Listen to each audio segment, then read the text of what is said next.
about everybody that you encounter is often going through something that may not be obvious from the outside, but they're facing a battle on the inside.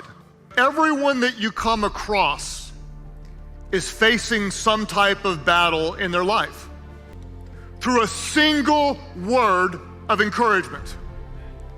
You have no idea how God could use you to offer someone hope, to build someone's faith.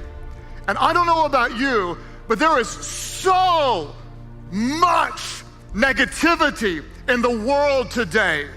I can't open up my social media feed without being discouraged. I can't read a news app without just being depressed. I can't talk to people with all the heartbreaking news in the world without being disheartened. And so many people in a polarized world can be so incredibly critical, so undeniably hateful. I think it's time that we as believers step in and lift others, bring words of hope, bring words of encouragement, because the words we speak are filled with power.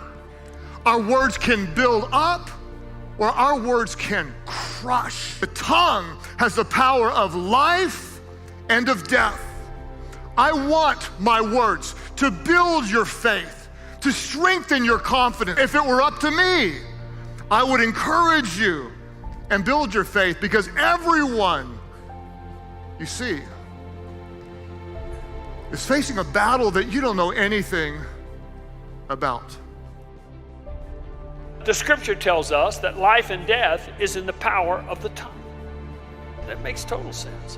Because if you'll just stop for 1 second and look back over your life, I guarantee you that every one of us in this room have got at least one instant in our life where we know we have seen the power of the tongue produce death.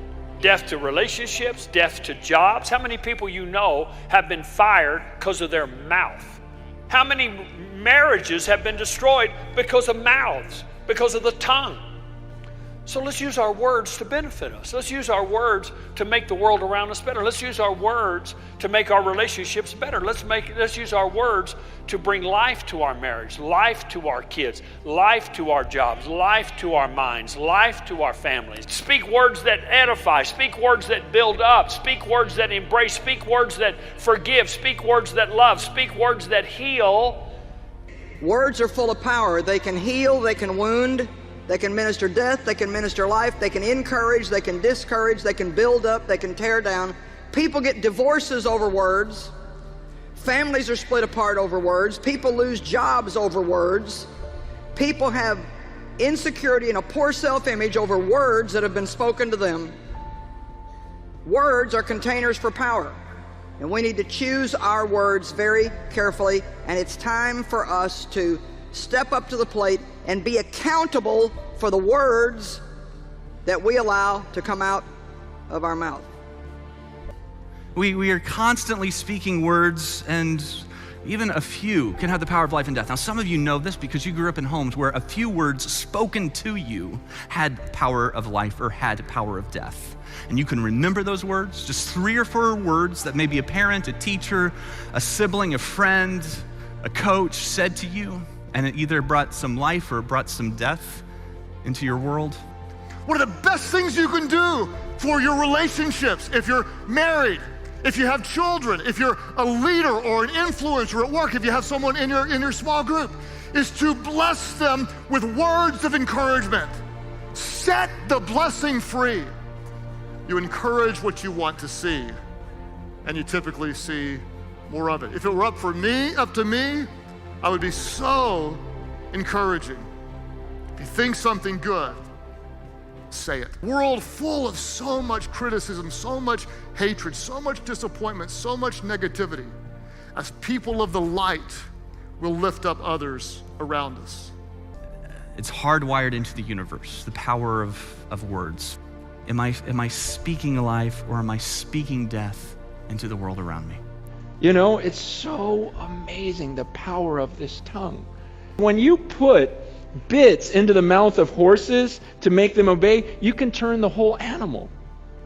Or take ships as an example. Though they're large and driven by strong winds, they're steered by a very small rudder wherever the pilot wants to go. Likewise, the tongue is a small part of the body, but it makes great boasts. Consider what a great forest is set on fire by a small spark. The tongue also is a fire, a world of evil among the parts of the body. It corrupts the whole person. It sets the whole course of his life on fire and is itself set on fire. It's about love. But if certain words that we spoke to people, they would just show up on that person, and they were just always there, we would be careful with the words we spoke because we wouldn't take them lightly. We would understand the impact that they had, that they don't just go away or thoughtlessly. The words of the reckless, the words of the thoughtless, the words of the careless pierce like swords. They do more damage than we realize, but the tongue of the wise does what? It brings healing. And so with our mouth, we can destroy, or with our mouth, we can heal, and we can bring life.